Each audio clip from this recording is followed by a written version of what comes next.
Final Fantasy XVI is shaping up to be one of the strongest single-player entries in the series that we've seen in years, as well as being a potential Game of the Year candidate for myself, based on its recent demo. However, one of the most common questions I've been posed, and have seen people ask about, in regards to this game, is if it's okay to hop right into Final Fantasy XVI if you are new to the series, or do you have to play some other game to understand what's going on? Well, let's address this, and talk about why I think Final Fantasy, in general, is one of gaming's most brilliant franchises. Because, short answer, no. You do not need to play the other games in the series to understand this one. Each numbered entry exists in its own little universe and canon, and have no bearing on one another. You don't need 6 to play 7, which you don't need for 8, etc. And the same goes for 16. 16 is a completely separate game, with its own world, characters, and even gameplay loop.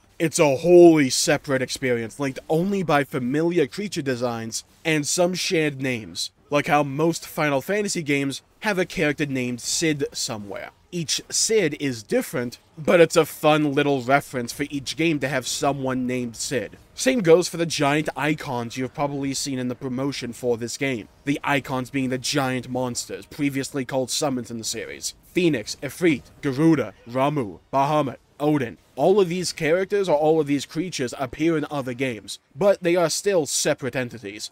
Just a familiar aesthetic and general design that you can find throughout Final Fantasy to tie the games together aesthetically, or with the occasional reference. This, in my opinion, can be confusing for some new players who just want to know if they can play the latest entry, but then hear all the Final Fantasy nerds, myself included, lose a collective crap at the smallest of references, and then they may think that they're missing out on something great if they didn't play the other games. Final Fantasy is filled to the brim with these little references throughout. You don't need to understand them, or even be aware they exist, for the game to function and work as both individual standalone stories and or titles. Just, if you have played the others, you may get the occasional reference. Take the Dragoon from Final Fantasy XVI's demo. At some point, you fight a guy who stands on the top of a spire holding a lance. Everything from the general design of his armor, his spear, to even his pose, is a reference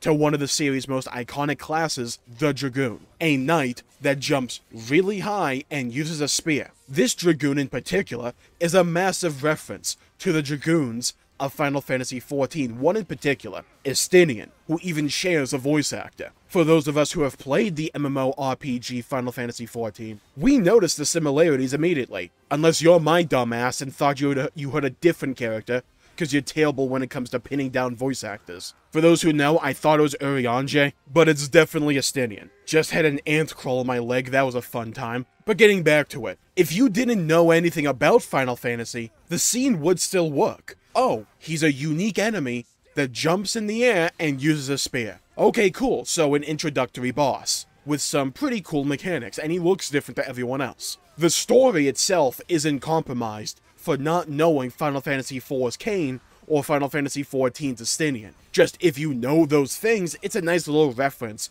to gently remind you that this is still a Final Fantasy game. But they're by no means required to understand what's going on here. And if you start with Final Fantasy XVI, you could still experience that feeling just in reverse. Where if you then go to Final Fantasy IV or 14 after playing 16, you sure they're great, you would maybe realize, hey, that's like that one boss from Final Fantasy XVI, I get that reference. It's a sentiment that one of my favorite YouTubers and streamers, Preach Gaming, talked about a lot. As someone who started with Final Fantasy XIV, the MMO, you may not get the references, but if you go explore the rest of the games, you then get them. Whereas people who played the rest of the Final Fantasy games and then played 14 or 16 would have that feeling for 16 or 14, you could have them for the rest of the games. You don't need any of the references for any of the games to work or excel at what those games are individually setting out to do, because those games are self-contained experiences. Unless you're 7, in which case you have like your own little mini-series alongside everything. But honestly, that's one of the things I really appreciate about Final Fantasy as a whole. It's a series that can do so many different things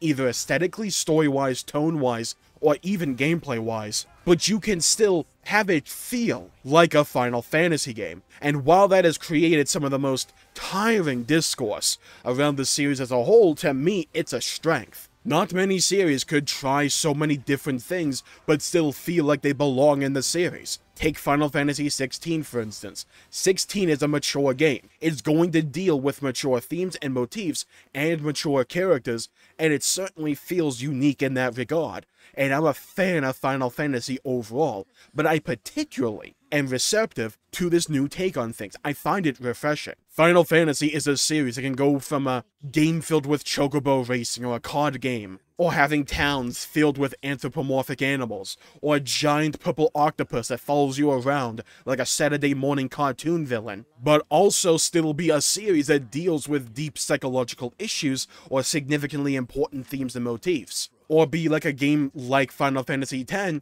that is all about the concept of death, living with it, preparing for it, grieving over it, and accepting it. Final Fantasy can break your heart, the next minute make you laugh. It can tear you apart and put you back together again. Final Fantasy, in my opinion, is defined by its variety. It's a game that can kill your favorite character in the saddest of ways, or have a guy yell bullshit after someone dumped a bunch of exposition on him, and just walk away while blaring Limp Bizkit with his earbuds. Not even earpods. I'm not joking about that last one. Stranger of Paradise. Look it up. The series is not afraid to go wacky and silly, and it's not afraid to deal with real issues, and it uses its magic and high fantasy to further both of those concepts by contrasting the over-the-top elements with it against its very human stories for the most part. The series hasn't always landed perfectly. 15 is a deeply flawed game, but it's still one of my favorites.